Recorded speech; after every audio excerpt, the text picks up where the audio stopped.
नहीं, यूपी में देखिए लाइट तो बहुत महंगी है, दिल्ली में क्यों इतनी सस्ती है? आप बताइए, यूपी का बिल मेरे घर का आता है 5,000 रुपए और दिल्ली का आता है 0। बिजली के बिल की बात कर रहे हो ना, कॉमर्शियल मीटर पता कितना बढ़ गया? मेरी दुकान है खुद की, पहले जो मैं बिजली का बिल 8 रुपए का वो आता था, अब 15 तक का। दुकानदार गाली देता है केजरीवाल को। कितना बिल आता है? आपका बिल कितना बड़ा आता है? अरे सर, आपके पास जॉब कहाँ चली जा रही, जॉब मिल नहीं रही है और महंगाई कहाँ से कहाँ पहुँच गई। पाकिस्तान से ज्यादा तो नहीं गई ना महंगाई भाई पाकिस्तान आप कंपैरिजन पाकिस्तान से करेंगे, विश्व गुरु की बात कर रहे हैं। आपको क्या पता, अफगानिस्तान का रुपया बढ़ गया, इंडिया का कम हो गया अंकल, 87 रुपए डॉलर का रेट हो गया। तो हम लोग यहाँ जब चांदनी चौक की गलियों से निकलकर, बाजारों से निकलकर हम लोग इसको कवर कर रहे हैं, तो यहाँ पर कुछ इंटरेस्टिंग मुझे यहाँ देखने के लिए मिला। जाहिर सी बात है, ये लोग बीजेपी के सपोर्टर्स ही हैं और ये लिखा हुआ है इन्होंने, मैं हूँ पूर्वांचली हूँ, बीजेपी के साथ हूँ। तो ये आप समझ सकते हैं कि पार्टी के सपोर्टर हैं, लेकिन फिर भी उनसे हम ये जानेंगे ज़रूर। और इससे आप ये समझिए कि पूर्वांचली वोट जो है वो कितना महत्वपूर्ण है, क्योंकि 22 से 23 सीटें ऐसी हैं दिल्ली में जिस पर पूर्वांचलियों का प्रभाव है। राहुल गांधी भी मकर संक्रांति मनाने के लिए गए थे। आपको पता है कि बीजेपी भी लगातार इसको लेकर बयानबाजी कर रही है, केजरीवाल भी अपनी तरीके से इनको लेकर बात कर रहे हैं। लेकिन आप ये लेकर क्यों खड़े हुए हैं, क्यों जरूरत पड़ी आपको ये करने की? सबसे पहले तो जय श्री राम, राजा रामचंद्र जी की धरती अयोध्या से आते हैं, पूर्वांचली हैं। यहाँ पे गाजीपुर वोटर यहीं के हैं? वोटर यहीं के हैं मैम। हम यहीं पे, मैं एडवोकेट हूँ बाई प्रोफेशन और पिछले 6 साल से ही दिल्ली में ही रहता हूँ, रोहनी में।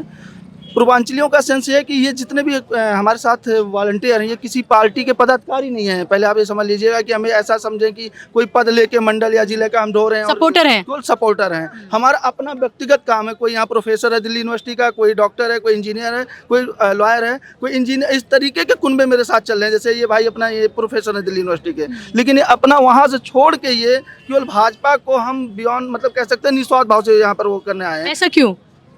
भाजपा के कार्य को लेके, डेवलपमेंट को लेके, भाजपा की नीतियों को लेके, भाजपा के विचारों को लेके, मोदी जी के किए गए कार्यों को लेके। 5 काम बीजेपी के। सबसे पहले नितिन गडकरी को देख लीजिए। पूरे वर्ल्ड में कहा जा रहा है कि 1 घंटे, मतलब 100 किलोमीटर की रोड 10 घंटे में बनाने का रिकॉर्ड।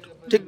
दूसरा कार्य, हर घर में जो ये रसोई का काम, कि पहले कहा जाता है गांव-गांव में चूल्हे जलते थे, ये दमा की, अस्थमा की हमारी माताएं बहनाएं कितनी ज़्यादा उससे प्रभावित होती थी, उज्ज्वला योजना।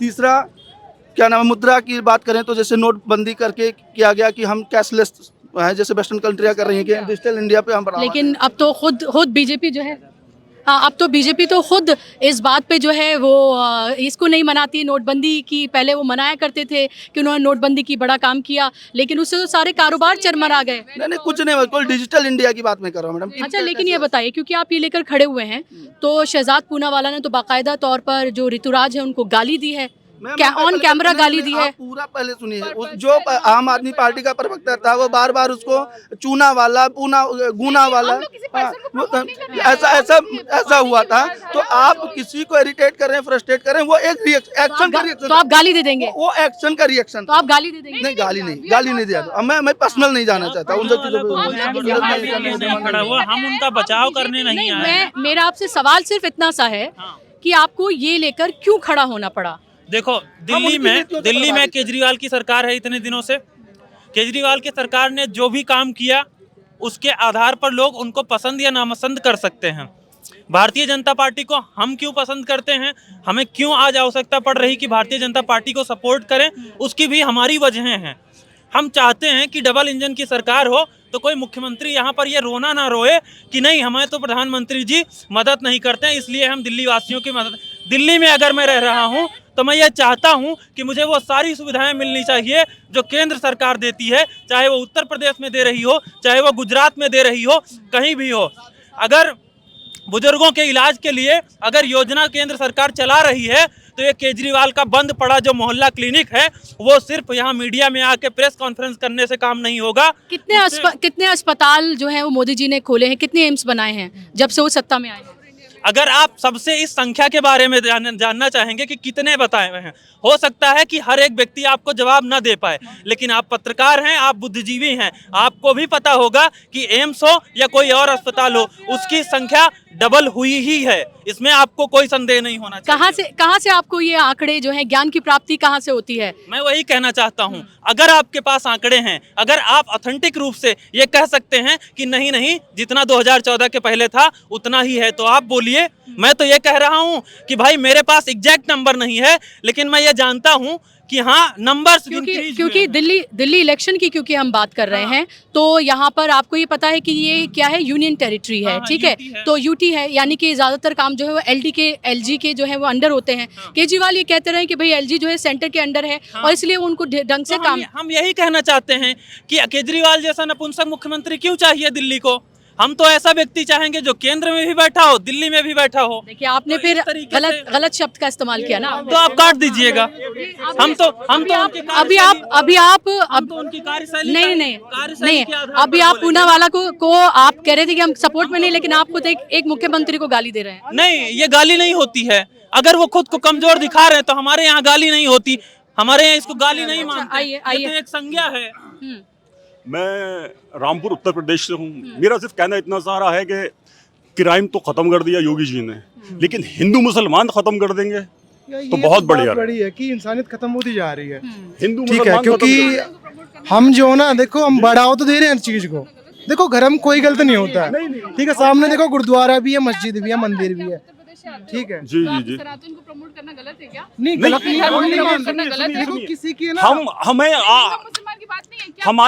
हमने अभी देखो ये मुद्दे नहीं होते मैडम, सुनिए, इंसान के बेस पे चल रहा है। हम जी क्या क्वेश्चन पूछे आप? नहीं मैं तो इनकी बात रख रही हूँ अभी। योगी जी एक सेकंड, भाई साहब बोल रहे हैं योगी जी हिंदू मुस्लिम करते हैं, बस हिंदू मुस्लिम खत्म कर दे। एक सेकंड, इन्होंने बोला योगी जी नहीं सर, इनकी और मेरी डिबेट है। ठीक है ओके, आप मुझे पूरा बोलिए। योगी जी हिंदू मुसलमान खत्म कर दे, सरकार बहुत बढ़िया चल रही है। हमने अपने बचपन से सिख ईसाई हिंदू मुस्लिम सब एक साथ ही बैठे खाया। हमारे बड़ों ने हमें ये सिखाया, कुछ सिख है तो ये चाचा है, हिंदू है तो ये भी चाचा है। एक साथ खाया, एक साथ पढ़े बड़े हुए, उसी कॉलोनी में रहते हैं। मगर अब ये शुरुआत हमने अपनी अब देखी। हमने अब मैं अपनी बात रख सकता हूँ। एक सेकंड, भाई साहब कह रहे हैं कि योगी जी हिंदू मुस्लिम करते हैं। भाई साहब हम कांग्रेस पार्टी हिंदू मुस्लिम नहीं करती? आपसे क्वेश्चन है, पहले मेरे बताओ, हाँ या ना में देना जवाब। कांग्रेस, समाजवादी पार्टी, आम आदमी पार्टी हिंदू मुस्लिम करती नहीं करती? नहीं सुना। अब आपको गिनवाता हूँ। आम आदमी पार्टी मौलवियों को सैलरी बांट रही है, उससे कोई दिक्कत नहीं है। पुजारियों को क्यों नहीं बांटी? ये क्या कर रही है? पुजारियों ग्रंथियों को आप 18,000 रुपए देंगे ना? देंगे तो नहीं, मौलवियों को तो दे दी ना, मौलवियों को तो दी ना। नहीं, अरे सुनो भाई, अरे सुनो, आपको पता नहीं है, आप हिंदू मुसलमान की बात नहीं है, आप पुजारियों को बोल रही है। अरे रुक तो यार, चिल्लाने से कुछ नहीं होता, शांत रहो ना। बीजेपी हिंदू मुस्लिम करती है। देखो भारत देश एक सेक्युलर कंट्री है, आप सब समझते हो, कितने बड़े सबको मिलना चाहिए, ठीक है, सबको मिलना जो कुछ मिले सबको बराबर मिले ना। हम किसी एक को भैया एक चुनिंदा नहीं कर सकते किसी को हम, ठीक है। मोदी जी नहीं, यूपी में देखिए लाइट तो बहुत महंगी है, दिल्ली में क्यों इतनी सस्ती है भाई? एक नीड जो दिल्ली की जरूरत होती है वो चीज है। अभी आदमी को लाइट सुनिए, आप कहाँ का, आपका रेसिडेंस यूपी का लगता है, आप बताइए। यूपी का बिल मेरे घर का आता है 5,000 रुपए और दिल्ली का आता है 0। बिजली के बिल की बात कर रहे हो ना? कॉमर्शियल मीटर पता कितना बढ़ गया? मेरी दुकान है खुद की, पहले जो मैं बिजली का बिल 8 रुपए का वो आता था, अब 15 तक करा। दुकानदार गाली देता है केजरीवाल को। कितना बिल आता है? आपका बिल कितना बड़ा आता है? अरे सर, आपके पास मेरा सुनो, आप ना किसी के घर पूछने से अच्छा होता है शीश महल को जाके देखते वो कितना बड़ा है और आप कितना देखिए केजरीवाल जो है हम लोगों को 60 साल पीछे ले गया। 10 साल में 60 साल पीछे हो गए हम। चलिए ठीक है, यहाँ पर अपनी दो बातें की जी ठीक है बोलो। देखो मैं ना कुल मिला के यही कहना चाहता हूँ अपने पूरे देशवासियों, गलत कोई नहीं है, ठीक है, लेकिन जो कुछ है ना, कुछ आदमी ऐसे हैं जो अपनी वही एक तरफा विचारधारा लेके चल रहे हैं। भारत देश एक सेक्युलर कंट्री, इसके अंदर हर एक बंदा बसता है, ठीक है। दुनिया भर की संस्कृतियाँ आई थिंक हमें उन्हें अपनाना चाहिए, ना कि उनसे वही पीछे छुड़ाना चाहिए। तो मेरी तो यही आशा है कि भैया सभी एक रहे तो आई थिंक देश आगे बढ़ जाएगा। आपको लगता है जो हर मस्जिद के नीचे मंदिर ढूंढा जा रहा है या जिस तरह से धर्मों में बांटा जा रहा है वो सब नहीं होना चाहिए? नहीं, वो ठीक है। देखो इतिहास से ना हमें सीखना चाहिए, ये नहीं कि हम इतिहास को देखकर उल्टी गलतियां करते जा रहे हैं, हम वही करें, वही आपस में बटें। और मेरे हिसाब से ना पॉलिटिकल्स तो आई थिंक होना ही नहीं चाहिए, क्योंकि इस पॉलिटिक्स की वजह से हमारे देश जो अखंड भारत था अगर आप उसका पूरा नक्शा देखो ना, अफगानिस्तान, पाकिस्तान सभी उसके भारत के अंदर में ही था ये। तो कहीं ना कहीं राजनीतिक तौर पे जो ना, आई थिंक वो सब चीज़ें ही हुई हैं कि जिससे हम बिछुड़ रहे हैं। ठीक है, को बचाने के लिए वो भी बिल्कुल हम सब करते हैं। अखंड भारत तो बनना ही चाहिए। हम तो भारतीय हैं, अखंड भारत हमारे मोदी जी बिल्कुल जाए, हम किसी में भी मोदी जी को जाना चाहिए। अखंड भारत में बिल्कुल काम करना चाहिए, लेकिन गरीबों को भी ध्यान देना चाहिए। जॉब कहाँ चली जा रही, जॉब मिल नहीं रही है, और महंगाई कहाँ से कहाँ पहुँच गई। पाकिस्तान से ज्यादा तो नहीं गई ना महंगाई। भाई पाकिस्तान आप कंपैरिजन पाकिस्तान से करेंगे, विश्व गुरु की बात कर रहे हैं। आप बांग्लादेश से करो, बांग्लादेश का रुपया अफगानिस्तान का रुपया बढ़ गया, आपको क्या पता? अफगानिस्तान का रुपया बढ़ गया, इंडिया का कम हो गया अंकल। 87 रुपए डॉलर का रेट हो गया। और सुनिए 80 अफगानिस्तान में भी लोग सुरक्षित है। 80 रुपए पहले क्या आपके घर में आके बम कोई मार देते थे? उनसे फिर भी ठीक है। चलिए ठीक है। तो ये पूरी बहस आपने यहाँ पर देख ली। बीजेपी सपोर्टर्स थे वहाँ पर, उनको भी आपने देखा। जैसे ही बहस थोड़ी सी गर्म हुई, फौरन वहाँ से निकल भी लिए, वो भी आपने देख लिया होगा। और यहाँ पर पूर्वांचली वोट जो है उनको लेकर किस तरह का पूरा एक एजेंडा चलाया जा रहा है, वो सभी आपने देखा। तो इस तरह की चीज़ें आपको जब हम इलेक्शन कवर करेंगे वो आपको देखने के लिए मिलती रहेंगी।